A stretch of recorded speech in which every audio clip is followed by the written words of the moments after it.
Друзья, в этой части выпуска я предлагаю поговорить о том, как обстоят дела в Украине, в Одесской области, на фронте. Поговорить об этом я предлагаю с нашим частым гостем Юрием Дмитриевичем Демчогло, главой Ассоциации гагаузских сообществ Украины. Господин Демчогло, приветствую вас. Вітаю, Буназіва, Заман Герлсон. Заман Гайлшин, я вас витаю. Рад вас видеть, Юрий Дмитриевич. Наверное, с первого вопроса начну и, наверное, позволю себе поздравить вас, да. Европейский Совет Европейского Союза принял историческое решение о начале переговоров с Украиной и Республикой Молдова. Украина к этому решению шла очень долго и фактически сражается на поле боя за свое право быть в Европейском Союзе. Как это решение восприняли в Украине, в Одесской области в частности? Вы знаете, очень приятное положительное решение. Во-первых, действительно, Украина очень долго и сложным путем идет. В Украине из-за этого было две революции, два Майдана.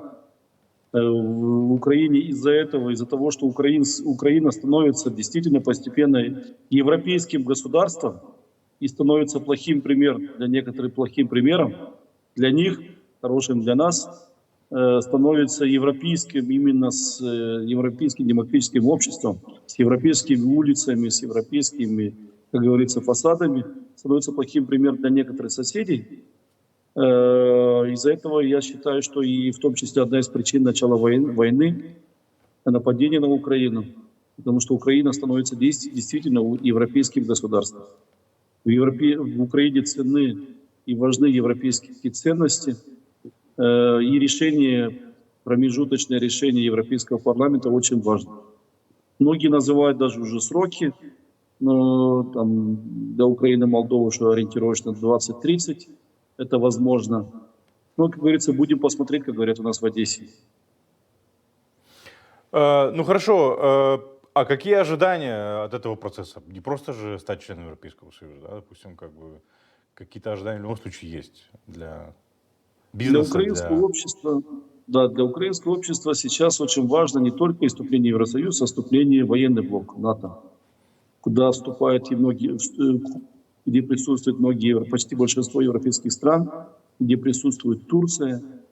То есть это обезопасит будущее Украины от всяких военных преступников, от военных замашек любых. Потому что НАТО это сегодня стало для Украины как бы даже, может быть, больше приоритетным шагом, чем членство в ЕС. Ну хорошо, вступление в ЕС это европейские ценности, это европейское мышление, демократия. Это пространство, где нету места унижениям, террору. Сегодня, вы знаете, в России почти вся оппозиция сидит или пересидела уже, понимаете? И никто не знает, что с Навальным. Никто не знает, что с Навальным Да, сейчас. и вот это нонсенс. Вторую неделю мы не знаем, что с человеком. Это ни в одной европейской стране это не мыслимо. Где ценности демократические, в конце концов. Да, где уважение к человеческой жизни, да, то есть ценность человеческой жизни. Хорошо, вот Украина сейчас, безусловно, защищает свое право или завоевывает свое право быть частью европейского западной цивилизации, если можно так выразиться, да, и НАТО, и Европейского Союза. Какова ситуация на фронте? Потому что некоторые говорят, что, скажем так, интенсивность атак со стороны российских войск, она немножко поубавилась сейчас. Как бы, что известно вам? Насколько я общаюсь со знакомыми, кто с ними на фронте, в том числе с нашими гагаузами, кто на фронте, и в сравнении с прошлой зимой, действительно, украинская армия, в отличие от нашего врага, агрессора, никогда зимой к активным боевым действиям, в активных боевых действиях не участвует, особенно наступательных, потому что, это невозможно, это издевательство над своими же гражданами, над своими солдатами, чтобы его в мороз, в грязь пускать или требовать что-то от него, наступление идти. То есть Украина и прошлую зиму тоже такую позицию, то есть усиленная оборона или позиционная война. То есть главное держать свои позиции, а там и готовиться к весеннему наступлению. То же самое было и в прошлом году. То есть политика Украины такая — это сохранение жизни своих солдат. И накопление сил, и подготовка сил для будущего освобождения, дальнейшего освобождения областей Украины. Для нас важна ценность, это самая главная ценность на этой войне, и в нашей освободительной войне, это ценность наших граждан и наши воины. Хорошо, а с другой стороны? Кстати, кадры я смотрю из... Да, интересный который- кадр. Мы об этом кадре поговорим, конечно. Да. Да, многие гагаузские паблики, наш украинский гагаузский воин. Сегодня Украина ведет правую борьбу за освобождение своих территорий. Это самое главное. Со всеми истекающими ценностями. Украина обязательно освободит. Обязательно освободит. Это, к сожалению, это стоит нам и времени, и самое главное, это стоит жизни наших и военных, и наших мирных граждан, которые погибают на этой войне. Но мы ведем справедливую войну. У нас все пленные могут связаться со своими, все российские пленные могут связаться со своими родственниками. У нас не остаются месяцами умирать там раненые не остаются ранеными на поле боя. При первой же возможности они всегда выводятся в безопасное место. У нас каждый человек — это самая большая ценность. Я понял. Вот говоря о гагаузах на фронте, вот этот видео мы опубликовали, нам его переслали, да, то есть воин с позывным Гагауз. То есть, как бы, я так понимаю, Гагауз не просто так, а потому что он имеет отношение к гагаузам, да? Как вы прокомментируете вот это видео? Потому что человек, который, я так понимаю, там очень много броневой техники подбил, достаточно стал героем, я так понимаю, да, уже ВСУ. Ну да, он уроженец Одесской области, украинский гагауз. Я не буду раскрывать сильно как бы и фамилия, и имя. Да, Это, понятно. пусть неправильно это делать. Но он гагауз, его знают в родном селе. Действительно воин, показал себя как защитник своей родины, где он родился, где он выучился. Насколько я знаю, он прошел обучение по натовским стандартам, и это дает результат ему в поле боя. Вы видите, что его сопровождают его помощники, то есть он не просто воин, а всегда воюет по всем правильным канонам, уже по натовским стандартам. То есть я вам скажу, это будущий инструктор, может быть, в странах НАТО, потому что у него есть боевой опыт. Не просто боевой опыт, а результативный боевой опыт, потому что 40 единиц техники за короткое время, но это достижение, знаете, это очень серьезное достижение. Действительно герой, и таких гагаузов очень много, которые воюют. Вы знаете, что герой Украины есть гагауз. Ну, уже все его знают, полковник Палас, командующий, бывший Да. командующий 35-й бригадой морской пехоты. Сегодня он замкомандующего всех бригад морской пехоты Украины.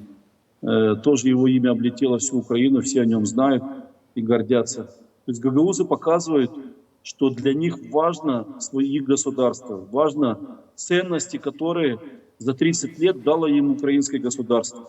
То есть они любят свою страну, не просто любят, они показывают, что они готовы не бояться отдать даже свою жизнь и готовы воевать за свою страну. То есть они полноценные члены своей страны, и то, что о том, что говорят, что у нас там фашисты, там еще чего-то, ну, видите, у нас министр обороны крымский татарин сегодня. Ну, это да, безусловно, конечно. У нас болгары, украинцы, молдаване все равные на поле боя. Вы видите, вот там видео, я помню, начало боя, он говорит на русском языке, командир дает ему команду на украинском, он отвечает ему на русском языке. Да, в официальной версии речи он использует украинскую мову, но на поле боя использует более простой русский язык, кстати, с гагаузским акцентом. Ну да. Хорошо, а вот это наличие гагаузов на фронте, оно меняет отношение, как сильно оно поменяло отношение бессарабских гагаузов к этой войне и вообще к России и так далее? Потому что, знаете, очень многие утверждают, что, в принципе, как бы в Южной Бессарабии по-прежнему осталась вот эта вот память о России и так далее, как, ну, примерно то же самое, что здесь в Гагаузии, или ситуация отличается? Я у вас спрашивал уже этот момент, но хотелось бы обсудить это еще раз, потому что здесь, к сожалению, в Гагаузии ситуация не меняется, к большому сожалению. Плохо, да. Дело в том, что ситуация, как мы говорили, начала меняться кардинально после 2014 года, когда Россия оккупировала Крым и восточную часть Украины, Донбасс, часть Донбасса. Но после агрессии ситуация кардинально уже поменялась. Кардинально поменялась, потому что Россия показала всю свою сущность. И наши украинцы гагаузского происхождения, наши украинские гагаузы, когда воюют, они не воюют против России. Они воюют за свою родину. Они защищают свою родину. Они не хотят, чтобы русский мир или сегодняшние ценности, которые есть в Российской Федерации, пришли на Украину. Потому что вот этот парень, он родился в Украине уже. Понимаете? Он не знает, что такое Советский Союз. Ну да. Он родился уже в Украине, он знает свое украинское государство, которое дало ему образование, которое дало ему ценности украинского государства. Он прекрасно говорит по-гагаузски, я с ним общался, я его знаю, познакомился с ним. Этот прекрасно говорит по-гагаузски. Ну и он очень настроен по-боевому, и это видно его поступкам, и исходя из разговора с ним, он готов воевать еще очень долго за свою страну. И я вам скажу, благодаря этому сегодня объединились все нации в Украине. Благодаря этому я очень рад, что украинцы начали еще больше с уважением относиться к гагаузам в Украине, к национальным своим меньшинствам. И это останется на века, на сотни лет, на тысячи лет. Они будут знать, что все болгары, гагаузы, молдаване, все как один воевали за это государство. И никто не скажет, что вы, гагаузы, там против Украины. Там, никогда после этого никто не скажет. И это наша гордость. Да, рад за украинских гагаузов, как бы демонстрируют, что не все гагаузы за русский мир и так далее, да, хотя они понимают, чего хотят. Сказали, что они полностью члены этого украинского общества, что они полноценные, то, о чем я говорил, что они полноценные граждане своей страны, и у них есть как и права, так и обязанности. Безусловно. Никто после этого их права не ущемит в украинском государстве. Ну, как бы здесь в Молдове тоже никто права гагаузов не ущемляет, как бы, да, но тем не менее ситуация такая, какая она есть. Юрий Дмитриевич, переходя к этим самым обстрелам, да, к сожалению, которые не прекращаются, сейчас, по сравнению с прошлым годом, как вы их оцениваете? Они участились, их стало меньше, и какова цель этих обстрелов, да, то есть, как бы, куда целится российская армия? В ту же самую инфраструктуру, и в какую инфраструктуру сейчас больше всего? Пока в энергетическую инфраструктуру сильно так, как бы прицельного огня нету. В основном это критическая инфраструктура, то есть портовая инфраструктура. Кстати, намного меньше стали вылетов в Бессарабию. То есть в основном сейчас центральные регионы Украины, там в Одессе все обстрелы безрезультатные. Одесская система ПВО показывает себя очень хорошо. То есть процент сбития 90% и выше. Там, за последний месяц 2-3 массированные атаки показали, что там из 41 39 сбитых дронов.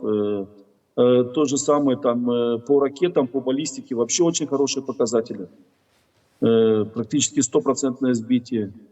Система ПВО уже, то есть того, что было прошлую зиму, уже не будет, потому что система ПВО Украины уже на таком серьезном уровне.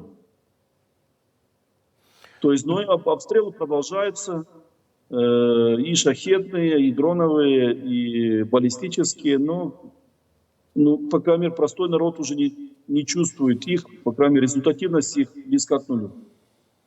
Хорошо, а вот эти вот про Польшу. Новое правительство в Польше Эти протесты на границе, они каким-то образом разрешатся? По-моему, там была попытка каким-то образом их разогнать, не дать разрешения, но они по-прежнему продолжаются.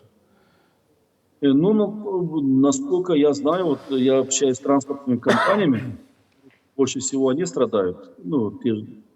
У нас в Бессарабии говорят фурщики. Кто? Транспортные фурщики. Фурщики, да, фурщики, да. Да. Фурщики говорят, компании фурщики, они больше всего страдают от польской блокировки украинско-польской границы, но они разблокировали неделю назад.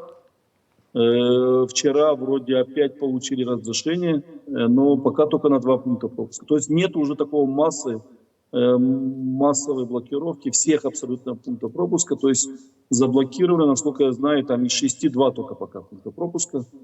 Да, угрожает, но новое правительство, оно совсем другое. Ну да. Совсем другое, там поддержка Украины будет однозначная. И думаю, что инициатором этих блокировок будет намного сложнее получить разрешение. А Польша европейская страна, без разрешения никто там индиковать не будет. Господин Мишлог, я благодарю, что пришли к нам в эфир, прокомментировали ситуацию. Будем рады видеть вас еще. И да, еще раз поздравляю с решением Европейского совета и с наступающими праздниками. Взаимно. Спасибо вас тоже с наступающими праздниками. Кстати, Украина уже живет по календарю. 2-й год уже, и в этом году то же самое. Церковный календарь перешел на такие же, как и наши братья болгары, румыны.